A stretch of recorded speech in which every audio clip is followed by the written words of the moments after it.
네, 10월 15일 멤버십 라이브 파트 1 시작하도록 하겠습니다.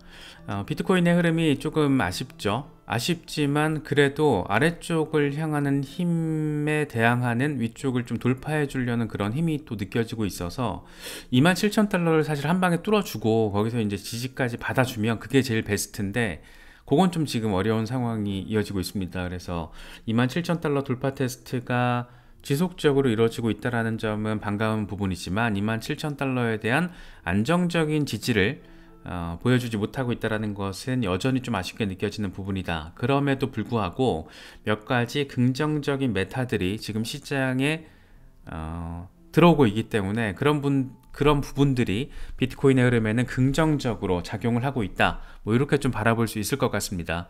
여기서 몇 가지 긍정적인 것 중에 가장 대표적인 것은 단연 지금 비트코인 현물 ETF 이슈인데 분위기는 상당히 괜찮은 것 같아요. 분위기는 상당히 괜찮은 것 같고 어쩌면 그레이스케일의 GBTC가 비트코인 현물 ETF로 전환되는, 다시 말해서 미국의 첫 번째 비트코인 현물 ETF의 주인공이 그레이스케일이 될 수도 있을 것 같다. 뭐 이런 생각들을 조금 주게끔 만드는 소식들이 있는데 하나씩 좀 짚어볼게요.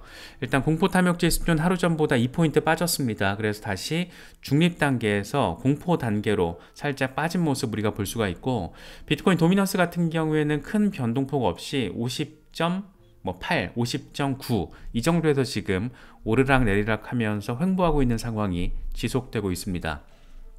이건 크립토 로버가 올린 건데 지금 상황이 굉장히 심플하다라는 거예요. 이게 지금 수평 라인이 25,000달러인데 봐라, 25,000달러가 깨지면 바로 그냥 18,000달러 가는 거고, 25,000달러 위에서 안정적으로 지지받고 31,000달러 뚫어주면은 바로 4만 달러 가는 거야. 42,000달러까지 열려 있어. 그래서 아래로 위로 지금 크게 열려 있다라는 거, 열려 있다라는 게 차트를 통해서 아주 지금 선명하게 확인이 되잖아요. 이게 지금 데일리 차트거든요. 그래서 조만간 방향성은 명확해질 것이다. 다만 이게 아래로 빠질 것인가 위로 올라설 것인가가 문제인 건데 지금 딱 이 박스권에 자리하고 있다 보니까 여기서 이제 어떤 방향성이 하나가 나와주느냐에 따라서 재료 하나가 긍정적인 게 들어와 주면 위로 칠 거고, 또 악재가 더해진다, 예를 들어서 전쟁 리스크가 조금 더 악화된 상황이 보여진다라고 하면 이 힘이 좀 약해질 가능성, 이런 것들을 우리가 생각해 볼 수 있을 거겠죠. 마이클 반데포페 같은 경우에는 이렇게 얘기합니다. 이 글로벌 불확실성 속에서, 그러니까 전쟁 리스크 얘기하는 거죠. 불확실성 속에서 골드, 금 같은 경우에는 지금 7% 상승을 했는데 비트코인은 여전히 조금 뒤처지고 있다. 그러니까 골드만큼 비트코인도 리스크 해치 역할을 해주면 참 좋을 텐데 그걸 못 해주고 있지, 이런 얘기 지금 하고 있는 거죠. 그래서 27,000달러를 한 방에 돌파하는 게 지금 실패를 했는데 새로운 테스트를 통해서 반전 가능성이 있다. 그래서 조금 더 이 차트를 기준으로 놓고 보면 반등할 가능성에 대해서 마이클 반데포페 같은 경우에는 조금 더 방점을 찍고 있다라고 우리가 바라볼 수 있을 것 같습니다. 렉트 캐피탈 같은 경우에는 반감기 때 보면 항상 이 8도 각도에 저항선이 형성이 됐다라는 걸 이야기를 하고 있어요. 이거 재밌더라고요. 뭐 어떻게 이런 거 찾아내나 싶은데 항상 그랬고 이번에도 그렇다라는 걸 8도 기준으로 놓고 저항선을 그려보면, 결국에는 여길 뚫어주고 지지받고 나아갈 텐데 39,000달러 지지를 확인해주고 나면 그때부터 쭉 바로 올라설 수 있다. 어디까지? 6만 달러 위로. 그러니까 전고 돌파, 반감기 랠리가 이제 제대로 벌어질 수 있는 기준점에 대해서 이야기를 하고 있습니다. 그래서 이게 지지라인으로 전환된 뒤에 이 위에서 빨간색 위에서 놀고 나면은 그때부터 3개월에서 5개월 안에 올타임 하이를 향한 랠리를 시작하게 될 것이다. 지금까지 그래왔다. 뭐 이런 얘기 하고 있는 거죠. 맥스 같은 경우에는 지금 이게 비트코인 인버스 차트예요. 뒤집어 놓은 거. 인버스 차트를 보니까 헤드앤숄더 패턴이 나온다라는 거예요. 그래서 완성되고 빠지면은 어디까지 간다?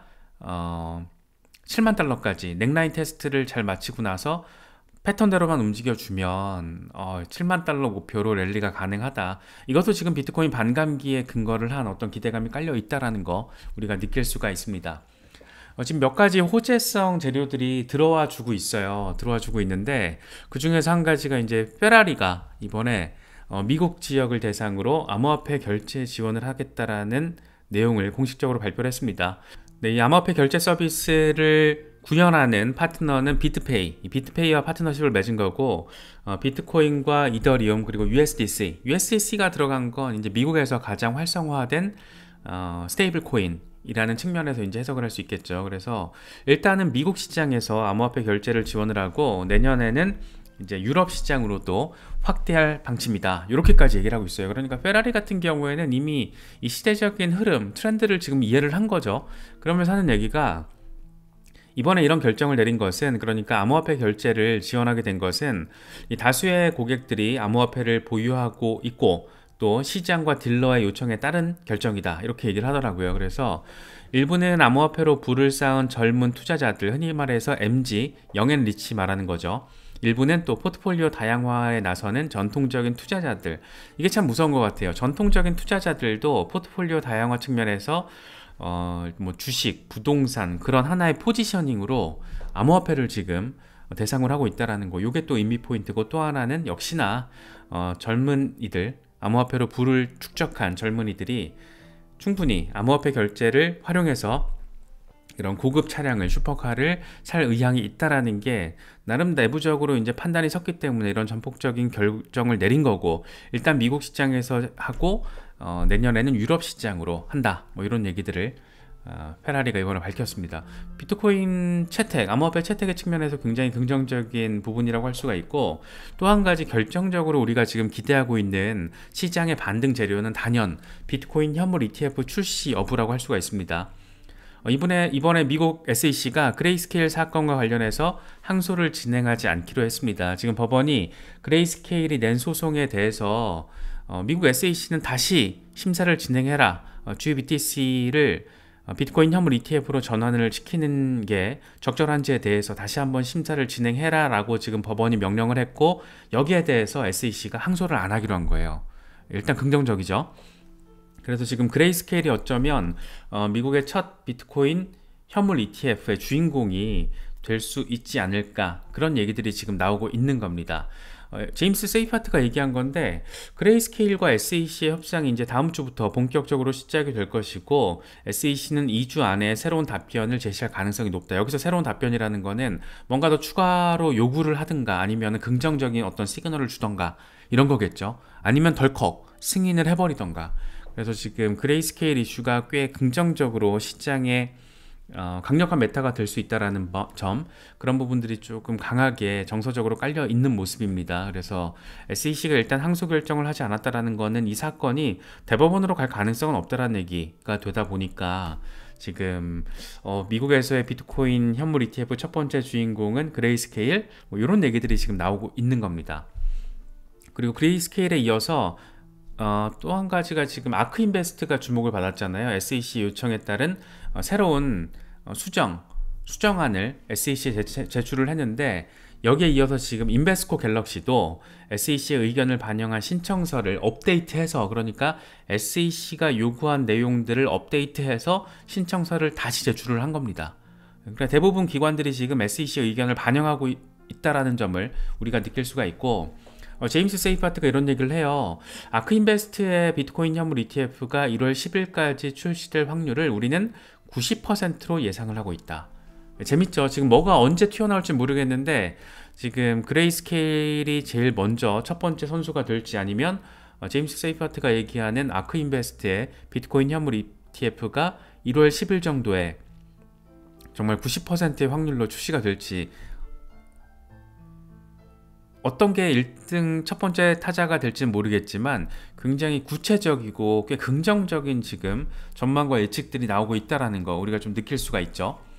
캐시 우드는 이렇게 얘기해요. 지금 뭐 비트코인 현물 ETF까지 출시하려고 마음을 먹고 이렇게 달려들고 있으니까, 캐시 우드 같은 경우에는 비트코인이 2030년에 148만 달러가 될 것이다. 어마어마합니다. 이건 너무 이게 좀 긍정적이라고 생각한다면, 만약에 비관적으로 좀 바라봤을 때 25만 달러, 일반적인 예측은 68만 달러.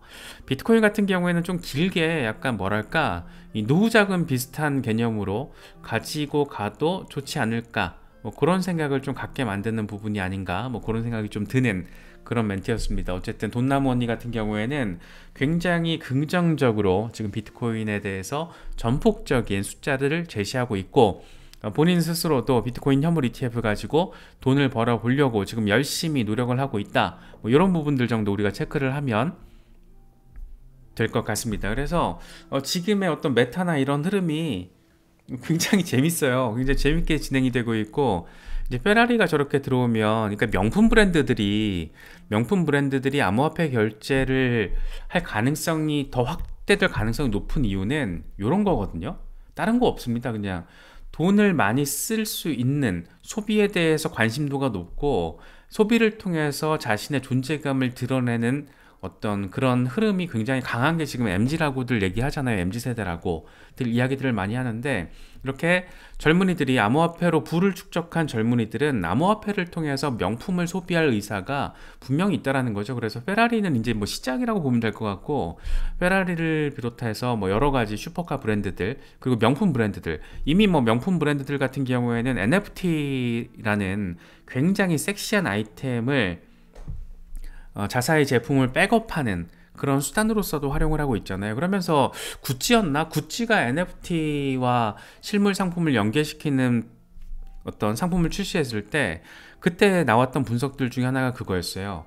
암호화폐 시대가 되면 더 많은 여성들이 암호화폐에 투자를 할 것이다. 왜? 명품 브랜드들이 암호화폐와 관련된 여러 가지 것들을 진행을 할 것이기 때문에 남성보다 조금 더 명품 브랜드들에 관심이 많은 여성들이 결국에는 암호화폐의 주력 어떤 투자자, 주력 소비 계층이 될 것이다. 이런 분석들도 많이 나왔었거든요. 그래서 그게 딴 게 아니라 암호화폐와 관련돼서 명품 브랜드들이 할 수 있는 게 되게 많아요. 많고 특히 이제 예를 들어가지고 그때 구찌였나? 제가 지금 정확히 생각이 안 나는데 구찌였던 것 같아요. 구찌가 어떤 특정 명품 백과 그 백을 NFT로 만든 걸 연결을 시켜버린 거예요. 그러니까 이 NFT는 실물 상품이 백업을 해주는 NFT라는 거죠. 그런 식으로 어떤 상품성을 블록체인화 시킬 수 있다는 게 명품 브랜드가 가질 수 있는, 또 활용할 수 있는 장점 중에 하나이기 때문에 그런 걸 바라보면 이번에 이 페라리의 진입은 상당히 재미있기도 하고 상당히 의미 있기도 하다. 뭐 이렇게 또 우리가 체크를 할 수 있는 거죠. 근데 이런 상황에서 이제 명품 브랜드들, 그러니까 돈을 많이 쓸 수 있는 소비력이 강한 계층들, 특히 젊은이들 중심으로 한 이런 타겟팅이 된 그런 암호화폐 결제 지원의 확산과 더불어서 이제 비트코인 현물 ETF가 딱 등장을 한다라는 거는 기관들의 진입과 관련해서 이제 바라볼 수 있는 거고, 비트코인 자체가 안정적으로 레거시 금융권 안으로 콕 들어간다라는 걸 의미하는 거기 때문에 상당히 시장에는 큰 이변이 될 수가 있는 부분이잖아요. 더군다나 지금 우리가 기대를 하고 있는 거는 비트코인 반감기가 내년 4월이라는 거, 4월로 예상이 되고 있는데 빠르면 연말 아니면은 1월, 지금 1월 10일까지 90% 확률로 아크 인베스트의 비트코인 현물 ETF가 출시될 가능성이 있다라고 블룸버그 애널리스트가 얘기를 할 정도로 4월 이전에, 그러니까 비트코인 반감기 직전에 뭔가 의미 있는 한 방이 딱 하고 시장에 들어올 수 있다라는 거, 그런 부분을 우리가 조금 중장기 대응을 하시는 분들이라면 특히나 더 이런 부분들에 맞춰서 전략들을 수정하고 보완할 필요가 있지 않나, 뭐 그런 생각이 전 요즘에 개인적으로는 좀 많이 들더라고요. 그래서 지금 비트코인과 관련해서 긍정적인 어떤 메타들, 긍정적인 분위기들이 잇따라서 포착이 되고 있기 때문에 이런 부분들을 좀 참고를 하시면 시장 대응하시는 데 있어서 지금은 다소 좀 지지부진하지만 조만간 이렇게 방향성이 나올 가능성이 높고, 아래든 위로든 방향성이 나올 가능성이 높은데 지금 일단 긍정적인 메타들이 자리하고 있다라는 거. 다만 전쟁 리스크가 조금 걱정이 되죠. 돌발 변수다 보니까 좀 걱정이 되는데 한쪽 방향성으로 약간 베팅을 하긴 어렵지만 전반적으로 돌아가는 이런 분위기들은 잘 체크하시면은 투자 전략 짜시는 데 있어서 도움이 될 수 있지 않을까 생각됩니다.